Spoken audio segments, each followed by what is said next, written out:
Hello what డాడీకి heart attack వచ్చిందా? ఎప్పుడు వచ్చింది? ఇప్పుడు ఎలా ఉంది? ఏ హాస్పిటల్ అడ్మిట్ చేశారు? హలో హలో ఛీ, ఇప్పుడే ఛార్జింగ్ అయిపోవాలా? నా తీసుకోండి మేడం, నో ప్రాబ్లం. నాది వాడుకోండి. ఇది ఛార్జింగ్ అయిపోయింది. చార్జరు ఫుల్ ఛార్జింగ్ తీసుకోండి. నా సిగ్నల్ సూపర్, ఎక్కడైనా వస్తుంది. Okay thank you. హలో ఇది సిగ్నల్ రావట్లేదు. నాది వస్తుంది, తీసుకోండి. Full signal. Okay hello hello ఇది కలవట్లేదు. ఇది ట్రై చేయండి please. Okay thank you. Hello ఇది కలిసిందండి. Hello Carry on. ఏ హాస్పిటల్? రూమ్ నెంబర్ ఎంత? డాక్టర్ గారు వచ్చారా? ఓకే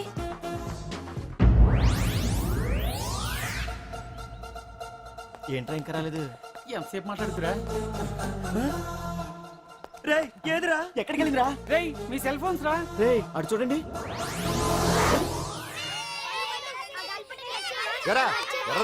వరదనా అయిపోయింది, వదిలే వదిలే వదిలే. ఏంటి అలా చూస్తున్నావు? ఇప్పుడు చూడ్డం ఏంటి? నేను పెద్ద మనిషిని అయినప్పటి నుంచి చూస్తున్నాను. నువ్వు పెద్ద మనిషి అవుతావేమోనని. ఆహా, కన్నె పిల్లలతో ఆడుకోవాల్సిన వయసులో చిన్న పిల్లలతో ఏంటయ్యా? నాకు ఒక డౌట్, నువ్వు అసలు ఆడదానివేనా? తీసుకుపోండిరా. హలో అక్కడ కాదు ఇక్కడ. ఏంటిదంతా? ఈ రోజు నా సంపాదన. నన్ను కట్టుకో. నిన్ను కష్టపెట్టకుండా నా సంపాదనతో సుఖ పెడతాను. దొంగతనం కూడా సంపాదన. పాండు తొందరపడి మా కుల వృత్తిని కించపరచు. ఒక్కసారి దొంగతనం చేస్తే తెలుస్తుంది ఇది ఎంత రిస్కీ జాబ్ అనేది. నువ్వేం తండ్రి బాబు, దొంగతనం చేసే కూతురుని కోపడకుండా. డాక్టర్ కొడుకులు యాక్టర్ కొడుకులు యాక్టర్లు అవుతున్నప్పుడు దొంగ కూతురు దొంగ అవడంలో తప్పే ఉంది. అయినా ఇది మామూలు దొంగ కాదయ్యా. సెల్ ఫోన్ లో దొంగతనం చేయడంలో స్పెషలైజేషన్ చేస్తుంది. ఒకప్పుడు ఈ వాచ్లు వాలేశ్వరరావు పేరు చెప్తే ఎవరు చేతుకున్న వాచ్ అయినా గడగడగడలా ఆడిపోయేది. ఇప్పుడు సుందర పేరు చెప్తే ఏ సెల్ ఫోన్ అయినా షేక్ అయిపోతుంది తెలుసా? అమ్మా నువ్వు ఎప్పటికైనా ప్రైమ్ మినిస్టర్ సెల్ ఫోన్ కొట్టేయాలి. అదే నా ఆశ. తీరుస్తావు కదూ? తప్పకుండా నాన్న. ఆపండి తొక్కలో సెంటిమెంట్. మీరేను పోలీసులు తీసుకెళ్లి 2 నెలలకోసారి జైల్లో పెట్టిన సిగ్గులేదు నీకు? సిగ్గెందుకు? దొంగలకు జైళ్లు దేవాలయాలు లాంటివి బాబు. నీకెట్టకు సిగ్గులేదా? నేను దాంతో మాట్లాడుతున్నాను, అయినా మీతో మాట్లాడటం నా టైం వేస్ట్. నా వాచేది ఎక్కడుంది? కొట్టేసి 2 నిమిషాలు 2 సెకండ్లు. చీ దొంగనాయలా. పండు గాలిపటం చెట్టు కొమ్మకి ఇరుక్కుపోయింది. రే మీరు ఇక్కడే ఉన్నాను, నేను తీసుకొస్తాను.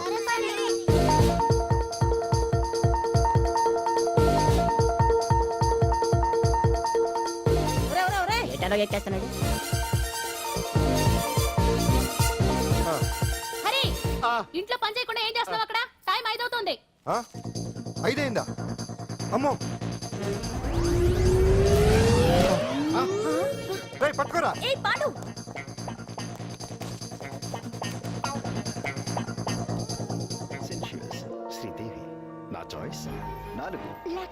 అమ్మయ్యా, అంజలి ప్రోగ్రామ్ ఇంకా రాలేదు. అంతెత్తు మించి దూకింది. టీవీ చూడ్డానికా? టీవీ చూడటానికి కాదు, టీవీలో అంజలిని చూడటానికి. ఇదిగో పిల్లలు ఫోన్ నంబర్ ఇస్తారు, ఆ నంబర్ మీరు అందరూ కొట్టండి. ఇదిగోండి పట్టుకోండి. ఇదిగో పట్టుకో. నమస్కారం. వచ్చింది. ఈ పోటీ ప్రపంచంలో ప్రతి మనిషికి మానసిక ఒత్తిడి ఒక పెద్ద సమస్య అయిపోయింది. అలాంటి సమస్యలకు పరిష్కారం చూపడానికే ఈ మీకోసం కార్యక్రమం. ఈ లైవ్ ప్రోగ్రామ్ లో ఈ రోజు మిమ్మల్ని కలుసుకోబోయే వ్యక్తి ప్రముఖ మానసిక వైద్యులు శ్రీ గుండు హనుమంతరావు గారు. హనుమంతరావు గారు నమస్కారం. నమస్కారం. కొట్టండి కొట్టండి. నంబరు 04014374757. దొరికింది దొరికింది దొరికింది దొరికింది. ఈ రోజు మన ఫస్ట్ కాల్ ఎవరో చూద్దామా? చూద్దాం. హలో హలో హలో హలో అంజలి గారు బాగున్నారా? బాగున్నానండి. మీరు? మనమండి. మనమంటే? పాండు పాండు. ఓ మీరా? మీరు ఈ ఏడాది అవార్డు కొట్టేస్తారని పోయిన ఉగాది లైవ్ ప్రోగ్రామ్ లో చెప్పాను కదా, కొట్టేశారు. That is Pandu. మీకు ఇంకా తిరుగులేదు, కుమ్మేయండి. ఓకే థాంక్స్ పాండు గారు. ఇక్కడ డాక్టర్ గారు ఉన్నారు, మీరు ఆయనతో? ఉన్నామండి. ప్రోగ్రామ్ ఎవరికైనా అక్కడే పడి ఉంటాడు కదా. ఏమండి మన డాన్స్ ఎంత వరకు వచ్చింది? మీరు తలుచుకుంటే ఎరగేస్తారండి, తెలుసండి మనకి. డాక్టర్ గుండు హనుమంతరావు గారు ఉన్నారండి. మీ సమస్య ఏదన్నా ఉంటే. అంజలి గారు, అంజలి ఈ గుండు పాండు ఏమిటి నీ సమస్య? మీరే నా సమస్య. మీరేంటండి బాబు మధ్యలో అమ్మోరు పక్కన ఆంబోతులాగా? అంజలి గారు మీరేంటండి గుండ్రటి బొట్టు పెట్టారు? అసలు మీ మొహమే చందమామలాగా ఉంటుంది. మీరు నిలువు బొట్టు పెడితే బాగుంటారు. ఏమండి మీరు ఒక్కసారి నవ్వారంటే చాలండి, మీ ముందు ఏ సినీ స్టార్ అయినా కట్ అయింది. కొట్టండి కొట్టండి అందరూ కొట్టండి. సీను ఆ పాండు ఫోన్ చేస్తే కనెక్ట్ చేయదని ఎన్నిసార్లు చెప్పాను? కరెక్టే, కానీ అతను రకరకాల ఫోన్ నుంచి రకరకాల గొంతులతో మాట్లాడుతుంటే ఎలా తెలుసుకోమంటారు? ఎవరికి లైన్ దొరుకుతుంది, దీనికి ఎలా దొరుకుతుందో ఏంటో బాబోయ్. Hi hi. ఎవరి గురించే? Pandu Pandu Pandu that is Pandu. Live programme లో నీ వీరాభిమాన వీరాభిమన్యుడే. ఏమంటాడేంటి? ఏమంటాడు? బొట్టు చిన్నది పెట్టండి, దుద్దులు పెద్దవి పెట్టండి, ఆ చీర కట్టండి, ఈ చీర కట్టద్దు, డాన్స్ ఇరగదీయండి. ఆ లాంగ్వేజ్ ఒకటి తినేస్తున్నాడే బాబు. ఊరుకోవే పాపం, నువ్వంటే ఎంత అభిమానం లేకపోతే అంత అబ్జర్వ్ చేస్తాడు. అయినా సినిమా వాళ్ళకి క్రికెటర్స్ కి ఇలాంటి పిచ్చి అభిమానులు ఉంటారు గానీ టీవీ యాంకర్వి నీ మీదేంటి అతనికి అంత అభిమానం? ఏ సినిమా వాళ్ళ మీద క్రికెట్ వాళ్ళ మీద అభిమానం ఉండాలా? ఒక మనిషి నచ్చాలంటే గొప్ప హోదానే ఉండక్కర్లేదు, మంచి మనసుంటే చాలు. పంప తీసి అంజలి మనసు టీవీలో నీకు కనిపించిందా ఏంటి? అదే మరి. ఆ. మీకు తెలియని విషయం ఒకటి ఉంది. ఏంటో? అంజలిని టీవీలో చూసే ముందే ఆ, బయట ఒకసారి నేను చూశాను. ఒకరోజు కేటరింగ్ సప్లై కోసం నేను సిమ్స్ హాస్పిటల్కి వెళ్ళాను. అక్కడేదో ప్రారంభోత్సవం కోసం మంత్రి గారు వచ్చారు. అక్కడే మొదటిసారి నేను అంజలిని చూశాను. నేను ప్రారంభించిన ఈ క్యాన్సర్ విభాగం అందరికీ ఆరోగ్యాన్ని ఆయుష్ని సమకూర్చాలని మనస్ఫూర్తిగా కోరుకుంటున్నాను. అయ్యా మంత్రి గారు, అయ్యా చంపేశారయ్యా, నా బిడ్డను చంపేశారు. ఏం జరిగిందమ్మా? నా బిడ్డ గుండె ఆపరేషన్ ఉచితంగా చేస్తారని మీ గవర్నమెంట్ వాళ్ళు ఇక్కడికి తీసుకురమ్మని చెప్పారయ్యా.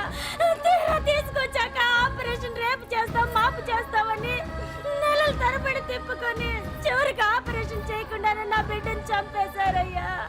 నా బిడ్డకి చంపేశారు. ఊపిరి పోస్తారనుకున్నాం గానీ ఇలా ప్రాణం తీస్తారనుకోలేదయ్యా.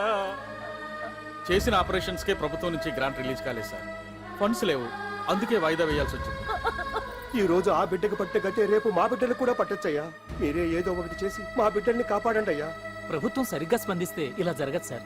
ఏదో ఒకరిద్దరికైతే ప్రభుత్వం సాయం చేయగలదు, కానీ మన రాష్ట్రంలో గుండె జబ్బులున్న పేద పిల్లలు 6,000 మందికి పైగా ఉన్నారు. వాళ్ళందరికీ ఆపరేషన్లు చేయించాలి అంటే 90 కోట్లు ఖర్చు అవుతుంది.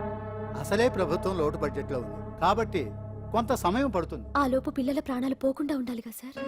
ఎందుకు పూర్తవని ఎన్నో ప్రాజెక్టుల కోసం వేల కోట్లు కేటాయిస్తున్నారు. వస్తాయో రావో తెలియని విదేశీ కార్ల కంపెనీల కోసం కోట్ల రూపాయలు అడ్వాన్సులు ఇస్తున్నారు. పేద పిల్లల ప్రాణాల కోసం ఆ మాత్రం శాంక్షన్ చేయలేరా సార్? విమర్శించడం తేలికేనమ్మా, పరిష్కరించడమే కష్టం. కష్టం కాదు సార్. ఒక్కో నియోజకవర్గ అభివృద్ధి కోసం ఎమ్మెల్యేకి 50 లక్షలు, ఎంపీకి 2 కోట్లు ప్రభుత్వం కేటాయిస్తోంది. మొత్తం వాళ్ళకి కేటాయించిన 229 కోట్ల నిధుల్లోంచి 20% కేటాయిస్తే సుమారు 45 కోట్లు వసూలవుతాయి. దాంతో చాలా మంది పిల్లలకి ఆపరేషన్లు చేయించొచ్చు. ప్రభుత్వ పథకాల ప్రచారం కోసం సంవత్సరానికి 100 కోట్లు పైగా ఖర్చు పెడుతున్నారు. అందులో 4వ వంతు కేటాయించినా ఈ ప్రాబ్లం పూర్తిగా సాల్వ్ అవుతుంది. మీరే ఆలోచించండి సార్. బాగా చెప్పావమ్మా. నాయకులు ఈ మాత్రం ఆలోచించగలిగితే ఇంకా సమస్య ఉందమ్మా. ప్రతిదానికి నాయకుల్ని వేలెత్తి చూపడం కాదు, మనం కూడా ఆలోచించాలి. నిజానికి మన రాష్ట్రంలోని 8 కోట్ల మంది మనసు పెడితే 6,000 మంది పిల్లలకి ఆపరేషన్లు చేయించడం అసాధ్యం కాదు. ఎవరికి తోచినంత వారు సాయం చేస్తే ఆ పసివాళ్ల జీవితాలకి వెలుగునిచ్చిన వాళ్ళవుతారు.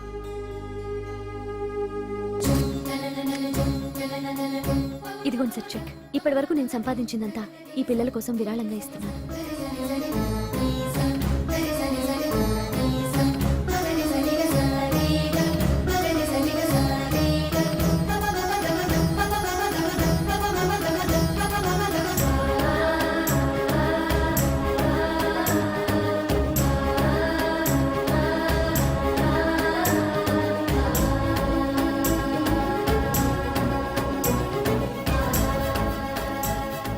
అప్పటి నుంచి నా గుండెల్లో అంజలి ఫ్యాన్స్ అసోసియేషన్ పెట్టేశాను.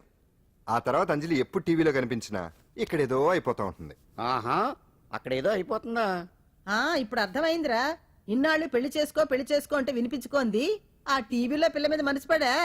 అది సరే గాని బామ్మ, ఆ రోజుల్లో నీకు ఏ హీరో అంటే ఇష్టం? ఎందుకురా? చెప్పు. ఇంకెవరు? ఎన్టీ వాడే. ఆ రోజుల్లో ఎంత అందంగా ఉండేవాడో కాదు. ఆ అంటే ఆ రోజుల్లో నువ్వు ఎన్టీఆర్ మీద మనసు పడ్డావు అనమాట. చిచి, అవే మాటలరా, అది అభిమానం.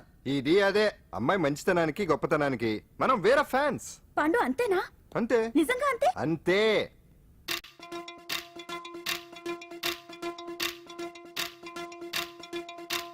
నాగమణి నాగమణి నాగమణి నాగమణి నీతో బస్తా ఐసలక ఇప్పుడుక అల్లాడేస్తా. ఇష్టపడి మొక్కుపడి చెల్లించేస్తా, లచ్చనక లవ్స్ మరి నీకే ఇస్తా. సరదా సరదా నీకు సరదా, నువ్వు విట్ట అంటుంటే నాకు సరదా. గొడవ గొడవ ఒకటే గొడవ, తనువిస్తే ఒళ్ళోన ఇంకా పడవ. దా దా దా భలే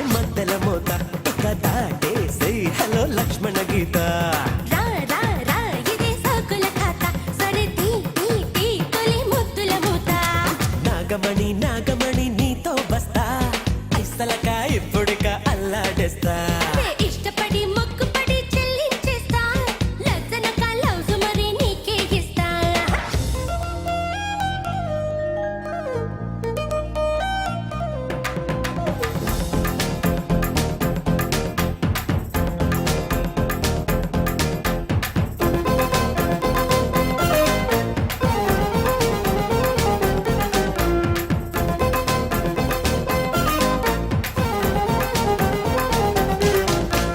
నా సాయగం ఒక పుస్తకం చేసేయవా నీ సంతకం బాగున్నదే నీ వాలకం మార్చేయనా నీ జాతకం ఖజానా ఖజానా కొల్లగొట్టయ్యా ధమక ధమక దడ పుట్టించనా మూఢం దాటిందిరా మూడే వచ్చిందిరా మేడం ముందుంది కదా రా రా రా నాగమణి నాగమణి అరే నాగమణి నాగమణి నీతో బస్తా ఐసలకా ఎప్పుడిక అల్లాడిస్తా ఇష్టపడి మొక్కుపడి చెల్లించేస్తా లజ్జనక లవ్స్ మరి నీకే ఇస్తా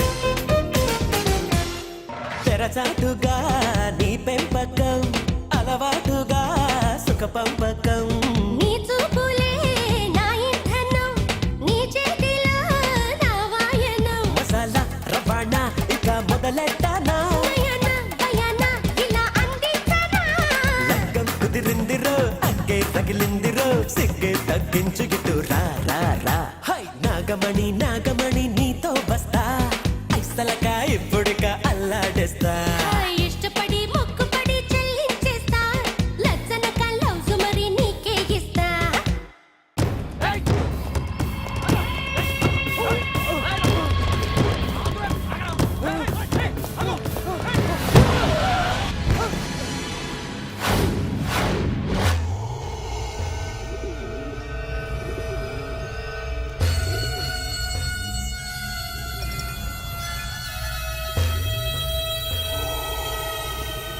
ఆకాశంలో ఏదో మర్డర్ జరిగినట్లు లేదు గట్లనే ఉంది సార్. ఈ డైలాగ్ ఎవరున్నారో తెలుసా? తెలియదు సార్. ముత్యాల ముగ్గు సినిమాలో రావు గోపాలరావు అన్నాడు. సినిమాలో చూడవా? చూడండి సార్. ఏ సంగీతం వింటావా? ఏనండి సార్. వద్దస్తమనం తిని తొంగుంటే మనిషికి గొడ్డుకి తేడా ఏముంటుంది? మనిషి అన్నాక కాసింత కళాభూషణ ఉండాలయ్యా. ఇది ఎవరున్నారో తెలుసా? తెలియదు సార్. ఇది ఆయనే. నన్ను చూడు. పెయింటింగ్ అంటే ప్రాణం, సంగీతం అంటే సరదా. తీసుకొచ్చినామనా పనివాడు దొరకకుంటున్నానా?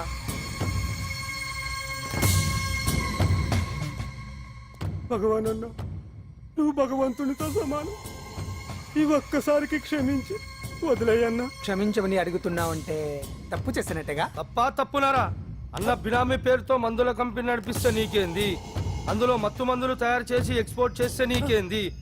సాలే నువ్వు అడిగిన డబ్బులు ఇవ్వలేదని చెప్పి పబ్లిక్ చెప్తానని భయపడిపిస్తావురా? సాలే సంపుతాని ఎందుకు అలా అరుస్తాం? వాడేమైనా పరాయవాడా? మొన్నటి దాకా మన దగ్గర పని చేస్తున్నాడే కదా. ఏదో ఒక కుర్తి పడి రెచ్చిపోయాడు. అంత మాత్రం చేత ఈ అరపలేంటి? చంపుతానే. అదే ఏదో సైలెంట్ గా చేయొచ్చు కదా. ఏమి అదిగిరి?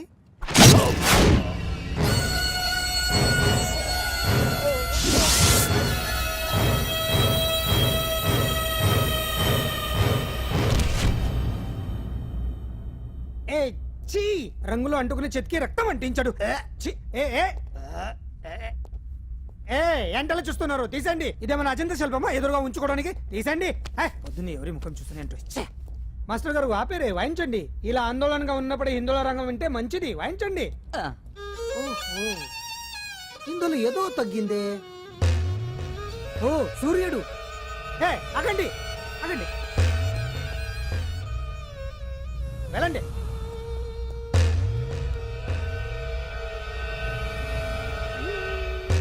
ఇప్పుడు కరెక్ట్ గా ఉంది. ఎర్ర సూర్యుడు.